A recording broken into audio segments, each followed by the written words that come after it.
Okay, Assalamualaikum dan selamat pagi kepada semua murid tahun 5. Hari ini kita akan sambung topik kita yang berkaitan dengan pendidikan kesihatan, unit 11, penjagaan dan keselamatan diri. Kita masih lagi dalam tajuk sistem reproduktif manusia. Okey, seperti yang cikgu tunjuk ni. Okey, kejap. Okey, cikgu bulakan ni. Alright, kita masih lagi dalam sistem reproduktif manusia.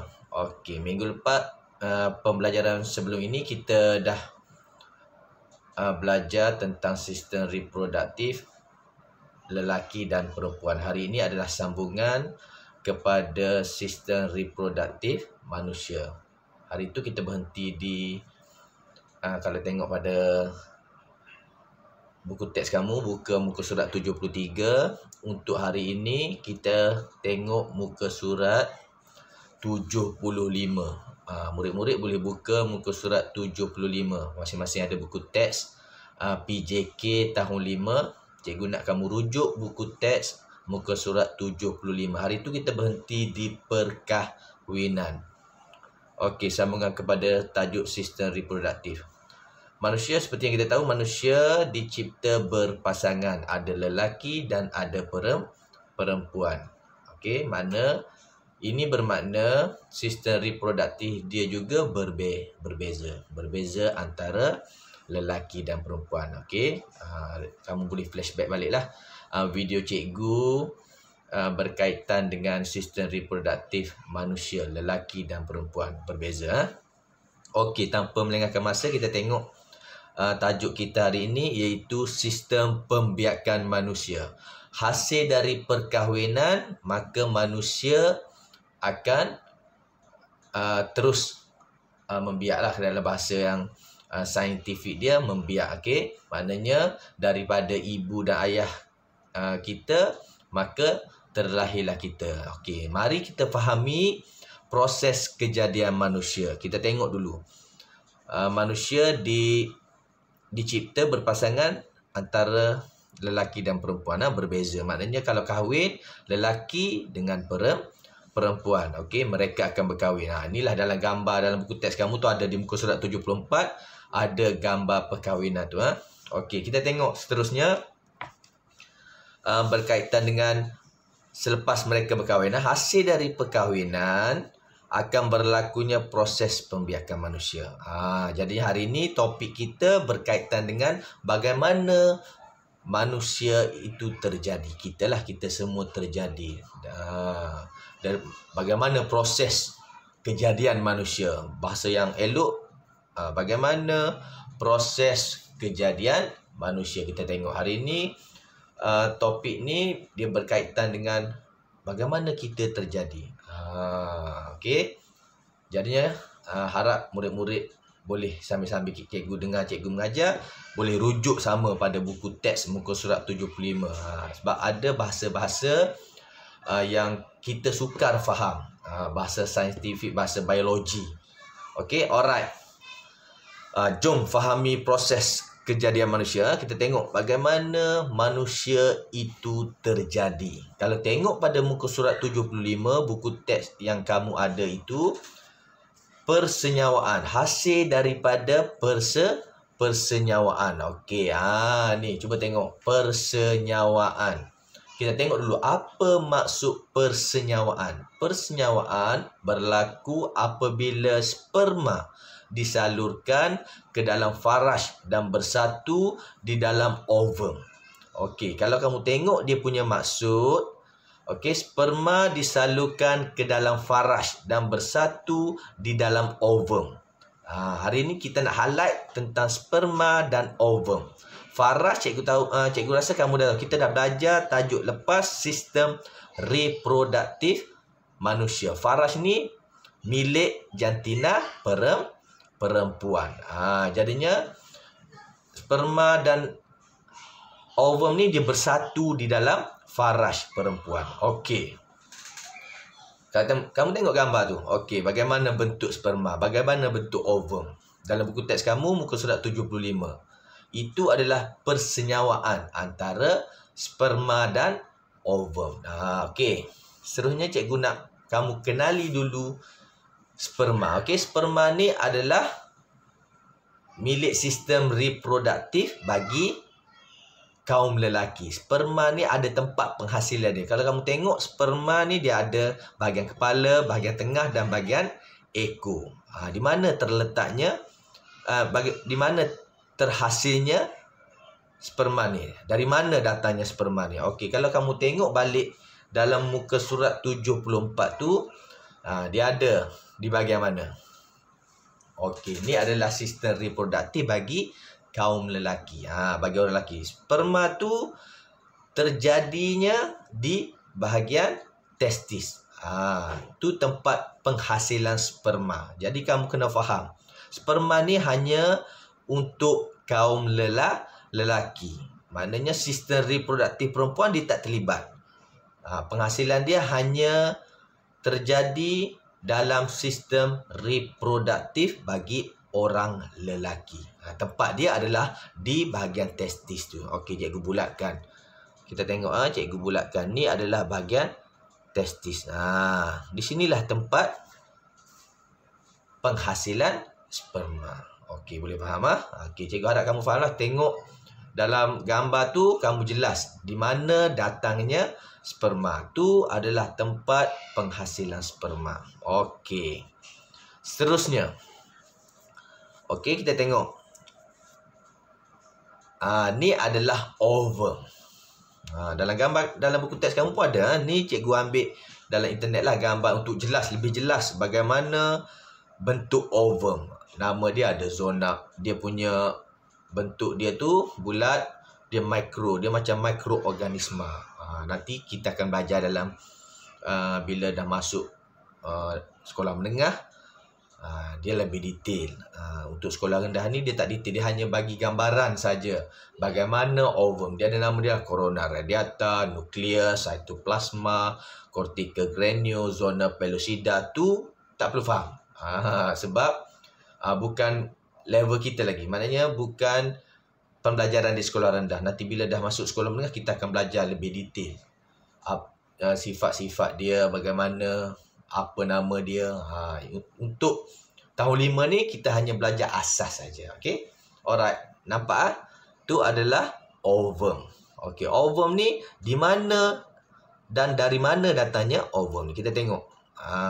Seperti yang kita tahulah, ni adalah sistem reproduktif bagi orang perempuan ataupun jantina dia perempuan. Di mana terjadinya ovum? Di mana? Kalau kamu tengok dalam gambar tu, cikgu bulatkan. Dari mana datangnya ovum? Okey, di bahagian ovari. Tu dalam kamu tengok, cikgu bulatkan tu. Ovari dalam buku teks kamu pun ada di muka surat 74. Kamu tengoklah. Okey, maknanya ovum tu terjadi di bahagian ovari. Maknanya dia akan keluar daripada ovari. Tadi macam sperma tadi di bahagian testis tu untuk lelaki. Untuk perempuan, ni adalah ovum. Ovum berlakunya, terjadinya di dalam ovari. Okey, jelas. Berbeza. Kita tengok dalam sistem reproduktif pun berbeza. Jadi kena faham dan kena tahu beza. Bila orang tanya, ovum ni datang dari mana? Ovum datang daripada sistem reproduktif perempuan, ovari. Tempat penghasilan dia adalah ovari. Okey, bila ovum tu keluar daripada ovari, dia akan melalui tube fallopian tu. Tu dia, kalau kamu tengok tube fallopian, cikgu bulatkan. Ni adalah tube fallopian. Tu adalah salur di mana ovum tu akan bergerak. Dia akan bergerak daripada rumah dia tadilah, ovari tu dia akan keluar. Ovum tu yang bulat tadi tu. Gambar yang cikgu tunjuk tadi, ovum. Bentuk dia bulat. Dia akan keluar daripada tube fallopian tu. Okey, dan dia akan bergerak. Okey, cikgu padam sekejap. Okey. Alright, dia bergerak terus ke bahagian uterus. Ni adalah uterus. Okey, di situlah tempatnya persenyawaan akan berlaku. Okey, maknanya kalau sperma dan ovum tu bercantum, dia akan menghasilkan satu sel. Satu sel yang kita akan tengok lepas ni ya. Sel itulah yang akan menyebabkan terjadinya manusia. Tapi kalau kamu tahu, ni adalah tempat berlakunya persenyawaan itu tadi. Okey, contohlah kalau sperma dan ovum tu tak bercantum, maka tak terjadilah proses persenyawaan. Maka ovum yang keluar tadi, okey, ovum yang keluar tadi dia akan menempel. Tanpa sperma tadi, dia akan menempel di bahagian dinding-dinding uterus ni, dan sampai masa dia akan keluar menjadi darah haid. Tu adalah topik selepas ini. Yang tu kita tak perlu tahu. Okey, maknanya bagi perempuan yang datang haid, itulah proses yang berlaku. Ovum yang tak disenyawakan akan menempel di dinding uterus dan akan keluar menjadi darah haid melalui faraj. Okey, tu untuk topik yang seterusnya. Jadi hari ini kita tak perlu fikir. Untuk hari ini kita akan tengok saja proses persenyawaan. Okey, tu sekiranya tak berlaku persenyawaan. Sekira berlakunya persenyawaan, okey, ovum dan sperma yang disenyawakan tadi tu juga akan menempel di bahagian, okey, jaga pulakan lagi sekali, di tube fallopian, di sini tetap akan menempel, tapi yang telah disenyawakan. Maknanya dia berjaya, sperma tu berjaya bersenyawa dengan ovum dan akan jadi satu sel dan melekat pada dinding uterus. Okey, kamu tengok dalam gambar kamu tu, dalam buku teks, bukan gambar, dalam buku teks kamu. Okey, ni adalah inilah antara ni, dia gambar cikgu tunjuk ni adalah sperma dan ovum. Okey, kita skip sebab kamu dah tengok tadi. Okey, cuba tengok dalam buku teks kamu ada proses pembesaran janin. Yang ni yang kita nak belajar. Tadi setelah dia berjaya, antara ovum dan sperma tadi berjaya bercantum, dan dia akan menjadi dan menghasilkan satu sel. Yang ni yang cikgu sebut tadi, berjaya. Kalau tak berjaya, maknanya dia tak berjaya bersenyawa lah, maknanya tak menjadi sel. Kalau ovum tadi terus mati, sperma juga mati. Okey, proses pembesaran janin, kita tengok percantuman sperma dan ovum akan menghasilkan satu sel. Macam cikgu cakap tadi lah, dia akan menghasilkan satu sel.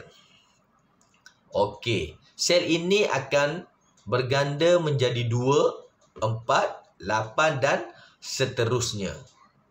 Okey, membentuk zigot.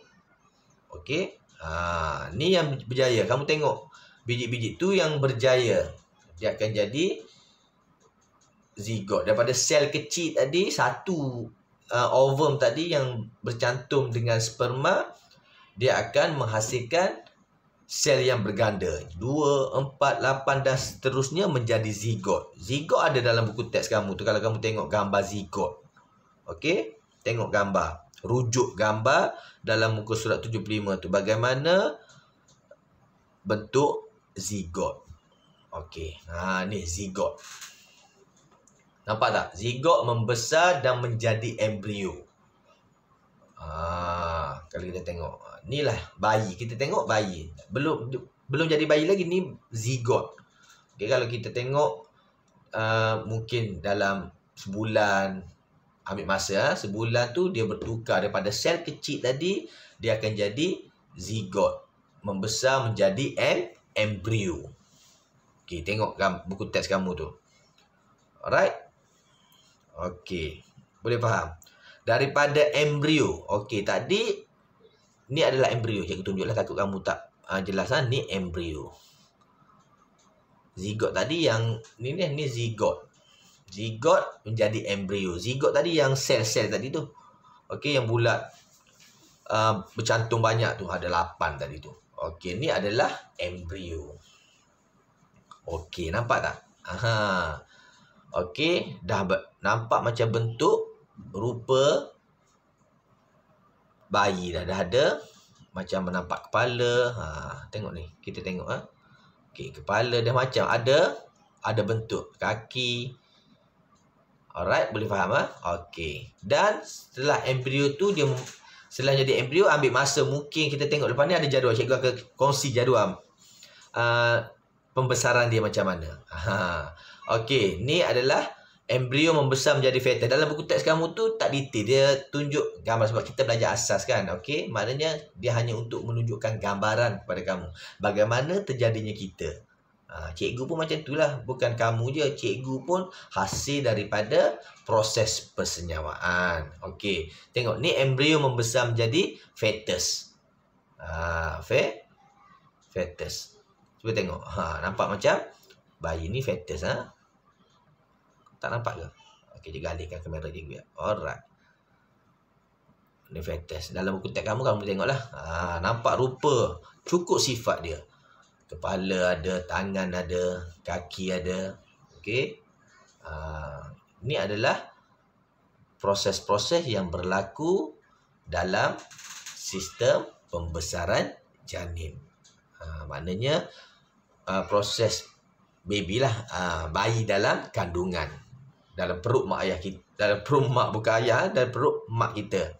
Okey, maknanya mak saja yang akan mengandung. Sebab tadi sperma dan ovum tu dia bercantum dalam faraj. Itu sistem reproduktif perempuan. Sebab itulah mana ada lelaki yang mengandung. Sebab dia berlaku dalam sistem reproduktif kaum perempuan. Okey, jelas Cuba kita tengok. Selepas menjadi fetus, gambar dia okey. Cikgu alihkan kepada cikgu dan kamu tak nampak. Okey. Dalam buku teks kamu pun ada. Kamu rujuk saja buku teks kamu. Fetus akan membesar di dalam uterus ibu selama lebih kurang 9 bulan sebelum dilahirkan. Jadinya ambil masa yang lama. Hampir setahun. Bukannya 2-3 hari kita dilahirkan terus. Setelah berlakunya daripada sel, berperingkat daripada sel, bertukar menjadi zigot, bertukar menjadi embrio, lepas tu fetus, ambil masa selama 9 bulan. Cikgu kongsikan jadual. Kamu tengok jadual dia. Okey, cuba tengok. Jelas tak gambar tu? Okey. Ni masa sebulan tadilah. Okey. Daripada zigot tadi, dia melekat pada uterus tadi, dia terhasilnya. Inilah dalam gambar ni.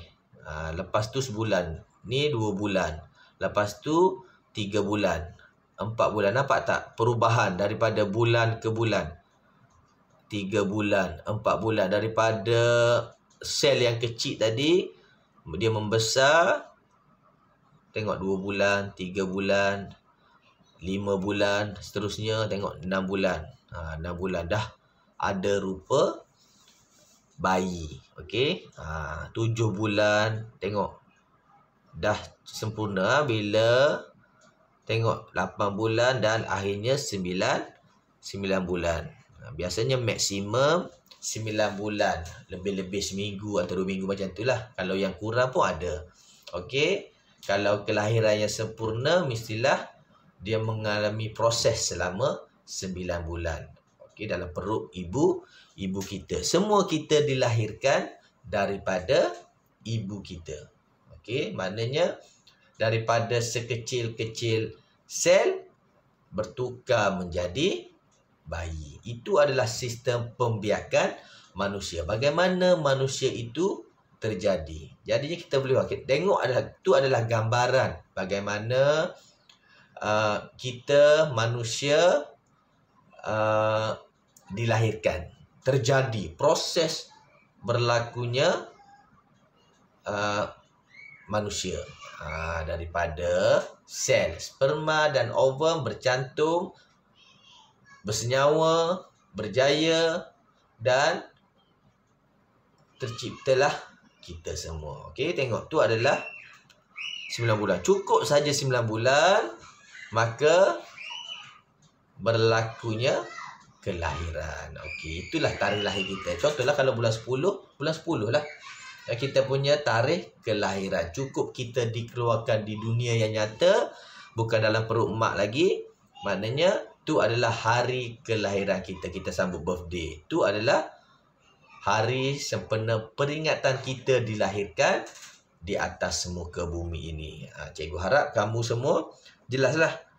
Okey. Bagaimana terjadinya manusia. Rujuk muka surat 75. Okey. Kita belajar daripada topik yang pertama lagi, awal-awal lagi. Sistem reproduktif masing-masing berbeza. Bila berlakunya persenyawaan, maka terjadinya manusia. Kita semua cukup 9 bulan dalam perut ibu kita, kita dilahirkan ke dunia. Okey, cikgu harap dengan perkongsian cikgu ini dapat menjelaskan sedikit sebanyak tentang topik yang kita nak pelajari untuk subjek PK pada minggu ini. Cikgu harap sekiranya tak jelas, tak faham, boleh rujuk pada buku. Ataupun sekarang ni senang, buka saja YouTube, boleh type bagaimana proses berlakunya kejadian manusia. Dalam YouTube ada ditunjuk video bagaimana sperma tu bercantum dengan ovum dan menghasilkan terjadinya sel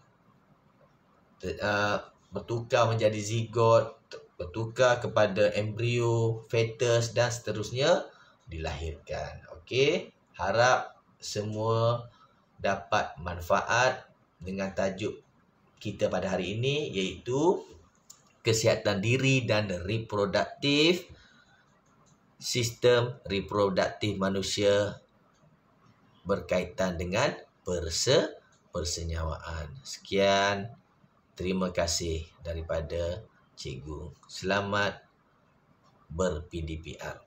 Terima kasih.